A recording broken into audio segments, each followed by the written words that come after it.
Good day mga kapatid, welcome to Sharpen the Blade. Bigyan ko lang po ng short review. Ito pong ating shoes na nabili natin 7 months or 6 months ago. Ito po ang Shimano GR903 na flat pedal. So nanggaling kaming trails kanina. Going to the trail, biglang umulan ng sobrang lakas kaya basang-basa kami, ligo sa ulan. And obvious naman na nag-enjoy kami. If you're gonna check the black GR903 natin. Yan. So, quick review lang.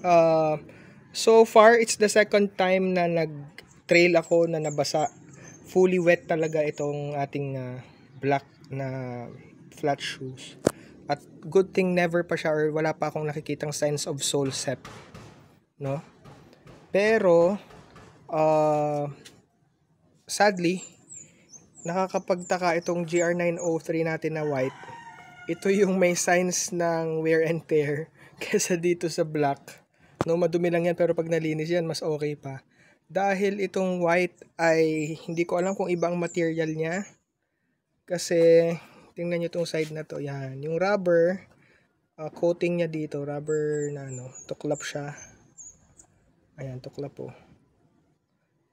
Tapos crack na rin mismo yung pinaka material niya, yung outer layer. Itong puti, ayan o. Ayan, kita na yung parang foam inside.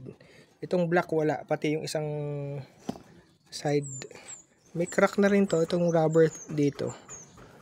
Pero walang sira pa tong pinaka material na to.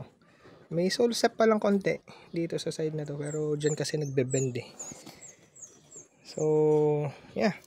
Itong white, never ko pinang trail. Ayan, tingnan nyo. Never ko pinang trail pero tuklap-tuklap na. So, baka next time ito na rin yung pang trail ko.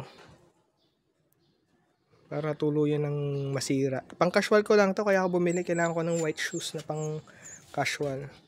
Ayan. Pero, goods na goods pa rin tong black natin. Hindi ko alam kung magkaiba ng material yung ginamit. Pero ito, casual use.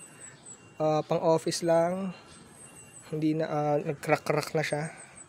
Pero itong black, pinang-trail, nabasa ng ulan, basang-basa. Napipiga nga yung medyas sa loob pero okay na okay pa rin. So yeah, I would not recommend the white.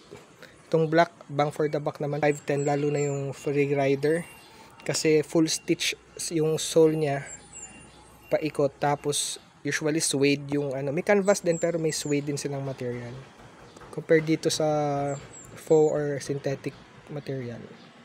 Yun lamang. This is the GR903, 6 months use, casual and trail.